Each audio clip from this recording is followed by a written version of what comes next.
कि अचानक सामने छोटे ठाकुर एक लड़की के साथ आ गए।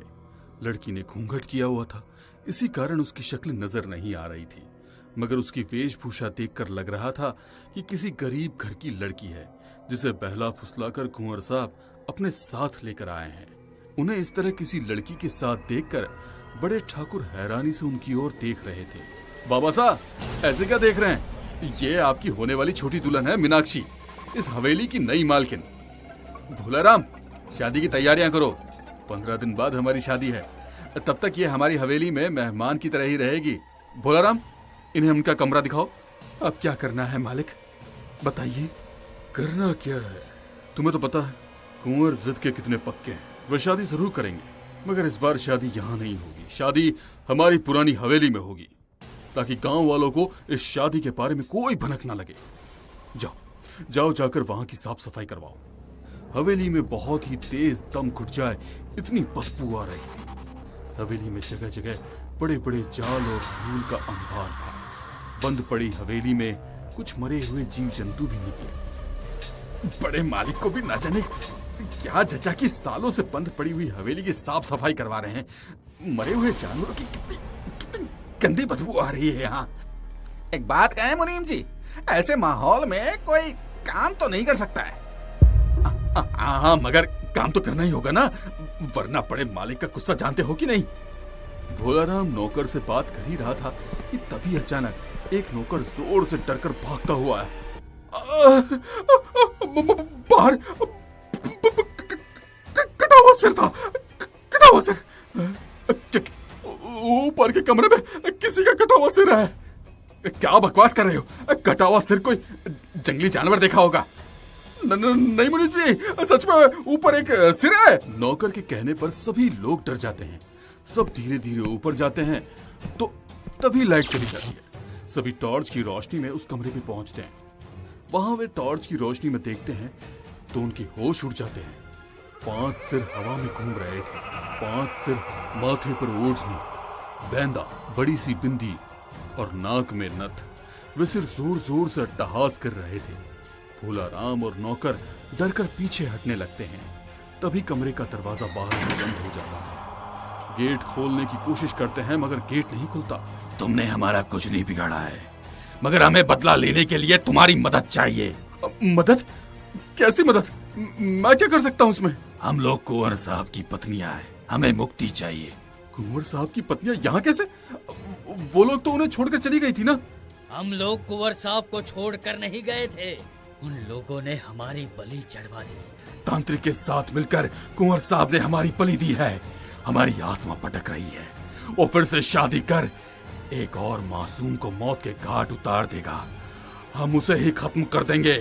जब तक हम कुंवर साहब को मौत के घाट उतार देंगे, हम लोग कहीं नहीं जाने वाले। दुष्ट तांत्रिक ने हम लोगों को यहाँ पर कैद कर रखा है। हम यहाँ से कहीं नहीं जा सकते। इसीलिए कुंवर साहब को हम तक लाने की जिम्मेदारी तुम्हारी। मैंने ठाकुर साहब का नमक खाया है और उनके बेटे को तुम्हारे हवाले कैसे कर सकता हूँ? कुंवर साहब की पत्नी होने के नाते हम भी तुम्हारी मालकिन हुई, तो हमारे प्रति भी तुम्हारे नमक का फर्ज है कि नहीं? तो उसे मेरे हवाले करो या फिर तुम मरने को तैयार हो जाओ। यहाँ से जिंदा वापस नहीं जा पाओगे तुम, और ना ही तुम्हारे नौकर। भोलाराम और नौकर उन लोगों से वहां जाने की गुजारिश करने लगते हैं। भोलाराम कुंवर को वहां लाने का वादा कर वहां से निकल जाता है। वापस हवेली आकर सोचने लगता है कि वो अब किसी और की बलि चढ़ाने से कुंवर को कैसे रोके। भोलाराम सोच में पड़ जाता है कि शादी के पहले क्या बहाना बनाकर छोटे ठाकुर को हवेली ले जाए। तभी उसके दिमाग में कुछ आता है और वो मुस्कुराने लगता है। छोटे ठाकुर बहुत खुश है क्योंकि उनकी छठी शादी थी। बस 3 शादियां और उन्हें अपार धन की प्राप्ति होगी। वो मन ही मन बहुत खुश था। पर तभी उसके कमरे के दरवाजे पर दस्तक हुई। वहां पर एक नौकर खड़ा था।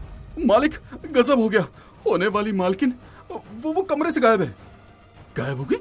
शादी के पहले ऐसा कैसे हो सकता है? मालिक, भोलाराम जी ने उन्हें पुरानी हवेली की ओर जाते हुए देखा था। भोलाराम जी उनके पीछे गए। पुरानी हवेली का नाम सुनकर ठाकुर के चेहरे का रंग सफेद हो गया। मगर आखिर बलि की बात थी, इसलिए बिना कुछ सोचे समझे वे पुरानी हवेली की ओर चले गए। भोलाराम हवेली में खड़े मुस्कुरा रहे थे। मालकिन, मैंने आपके नमक का फर्ज अदा कर दिया है, आप अपना बदला ले लीजिए। कुंवर साहब जैसे ही हवेली में पहुंचे, हवेली का दरवाजा अपने आप बंद हो गया। बहुत जोर जोर से कुत्ते की रोने की आवाज आ रही थी। कुंवर साहब के ऊपर चमगादड़ उड़ रहे थे। मीनाक्षी, कहाँ हो तुम? और तुम यहाँ क्या कर रही हो? 2 दिन बाद हमारी शादी है और तुम हवेली छोड़कर यहाँ आ गई। तभी बाहर जोरदार बारिश होने लगी और बिजली कड़कना शुरू। किसी के जोर जोर से हंसने की आवाज आ रही थी। छोटे ठाकुर जहाँ खड़े थे, उनके आसपास उनकी 5 पत्नी के सिर मंडराने लगे। वो ये देखकर डर गए। कौन हो तुम लोग? क्या चाहिए तुम्हें? हमें पहचाना नहीं? हम तुम्हारी पत्नी हैं, जिनकी तुमने बलि दी थी। अब हमारी बारी है बदला लेने की। तुम्हें कोई गड़ा हुआ धन नहीं मिलेगा, बल्कि मिलेगी मौत की सजा। कहते हुए 5 सिर अपने दांतों से ठाकुर का शरीर चबा रहे थे। ठाकुर के मरने के बाद ही तांत्रिक का तिलिस्म टूट गया और वे लोग हवेली से आजाद हो गए।